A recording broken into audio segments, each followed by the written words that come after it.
Well, John, is a testament to the fact that sometimes you have to find out things organically. I find out late last year, that you are a phantom DJ. You are a guy that can work a jukebox like nobody else. And I'm wondering how much music has been in your life that you're able to make quality decisions for an entire room working the jukebox. Well, I mean, that's an interesting question. I'd say the biggest thing from that is bringing some of the old music in and having children. You know, they all have their tastes, and if you're gonna run a jukebox, you can't just run it for yourself, you have to run it for the other people in there. So it's just something that I enjoyed doing. My kids trust that I'll do it right.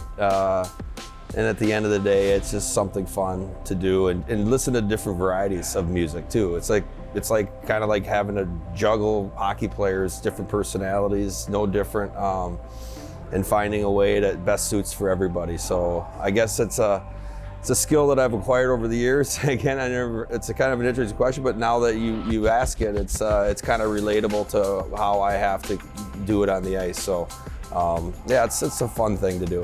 Well, that's exactly where I was going with it. I said, you know, we sat there and you went through so many great quality, different tunes from different areas and different genres. And I thought, this is you as a coach. You are picking up so many different things from different players with different ideas and different backgrounds. How does that all get put into the pot and come out with a recipe at the end? It's something that you got. They're all human beings, you know. When you're coaching, you're dealing with different people, different as far as where they are in their life. Some, you know, are trying to just get to the National Hockey League. Some have been to the National Hockey League. Some are trying to get a new contract. Some people are there to serve, you know, just for different things, and you got to be able to somehow not just cater to one aspect of it, but to make it a balance to cater to everybody. And it's not an easy thing to do, but at the end of the day, you have your beliefs. They are human beings. You gotta understand that, and every decision that is made, it affects people, good and bad. And you try to make it a positive. If it's something you know, that they don't want to hear, that something how they can improve or so forth. But it's a tough thing to do. But at the end of the day, that's our job. It's my job, and you know, I try to do it to the best of my ability, but have always in consideration that they are humans, and you're trying to help them along with helping a bunch of others at the same time. Let me exhaust this jukebox thread as much as I can here. Yeah. Usually what happens is the old standards get played again and again. Yeah. But as you said, you got kids. Suddenly you're introduced to music you never heard before and would never have really chosen.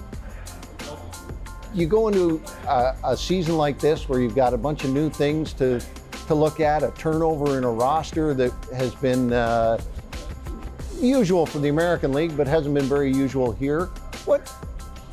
How do you approach this season with so much new music in front of you? Yeah, well, that's a great question. What we're doing is we're trying to put together just standards, like from the organization itself, that are important.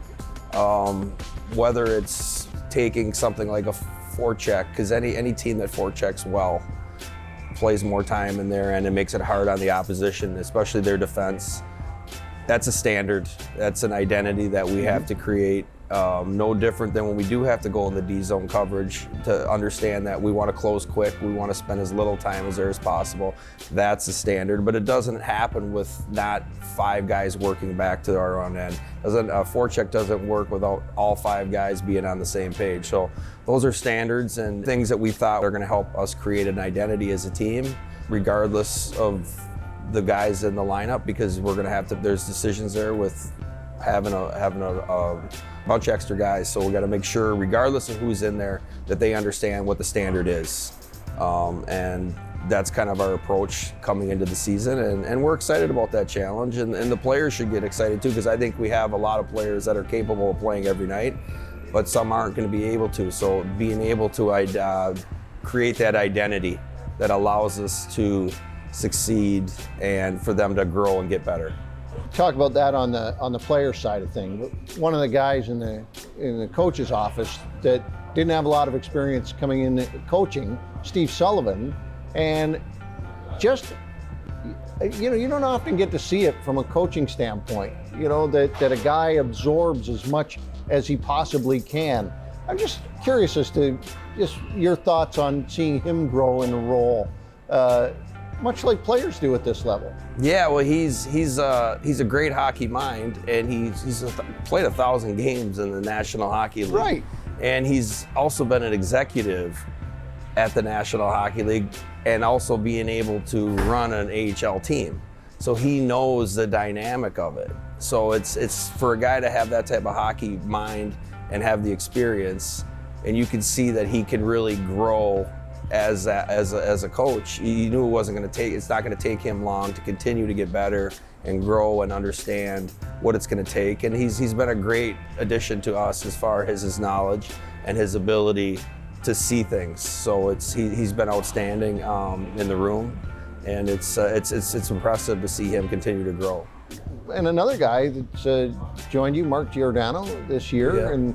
and is there some gratification that you're pulling guys into the coaching fraternity, if there is a fraternity? I don't know, but it's just you're pulling guys in and guys that have a lot of smarts in the game. Well, you can't ever go wrong, especially defensemen that have played that long. I mean, he's a winner. He's a Norris Trophy winner. He was a guy that went undrafted. He's a guy that has earned a spot in the National Hockey League level, and I can see those qualities as even the first few weeks as a coach. He's very driven.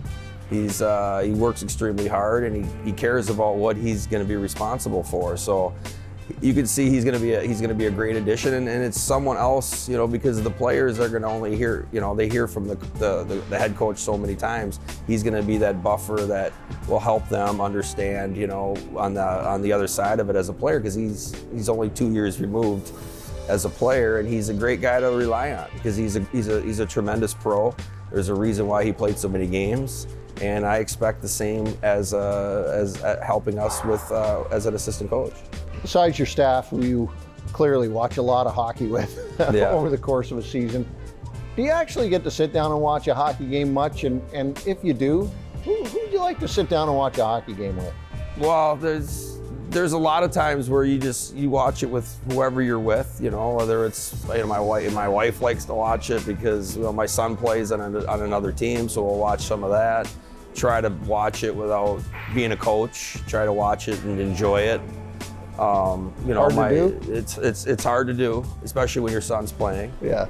But at the end of the day, you still want to enjoy it because they're at a certain point where there's not much more you can do other than encourage them and help them out. But those I still love the game. The playoff hockey is obviously impressive to watch, and there's a reason why teams win with their commitment and their detail and the way that they come together. And more importantly, as good as they are X's and O's, they're that much tighter and close. All good teams that win are all tight. It's just not by accident why they win at the end of the day. Now, I've asked the guys these last couple of questions. I've asked, every single one of them just what the special bonds. One of the first one is, who are the players they still connect with? Who's still in your contact list from your career, or even in coaching or whatever? Who has been consistent for you as people you still keep in contact with in the hockey world? Well, yeah, that's a really good question. One of the ones for me is, I just actually talked to him the other day, is Barry Trotz. I worked with him for 4 seasons. He brought me in New York not knowing him. Not a bad guy to have in your contact. If I'm not just struggling, but just what he would do in this situation, I still can lean on him quite frequently. I know it's a different organization, but he's the type of guy, he's very helpful. Just a good guy to have when you need to ask a question. And he's one of the guys that I'm most still in contact with. There are others as well, but he's the one that sticks out to me the most because of the length of time that we spent together. Speaking of good guys, this is the other question I ask. And this relates back to our original question. Who's the best room DJ that you've ever had in your entire career? For me, it was Rich Clune. Speaking of good guys, Rich Clune played my jam. He had my whole life seemingly set up. I could walk in and feel like, oh, it's a high school dance. Yeah. Rich Clune's playing that music. Who in your life, have you been that guy or like? I think I was because before you had to burn, when I played, you had to burn them on a CD or a cassette, so it wasn't as easy as being able to search it on your Apple Music. From the time I was a coach in junior, I would say the best DJ, to be honest, was probably Cal Clutterbuck in New York. Really? Because he played a little of the old, little bit of everything. Blender was pretty good too. He always would change it up with certain things, but yeah, it seemed like there was always that guy. All 4 years he was in charge of the music. Did a pretty good job with it, and then Blender did a good job too. Yeah. Maybe sometimes it sounded like too much of a Niagara nightclub, but all in all, he did a pretty good job of changing it up. John, thanks. Yeah, anytime.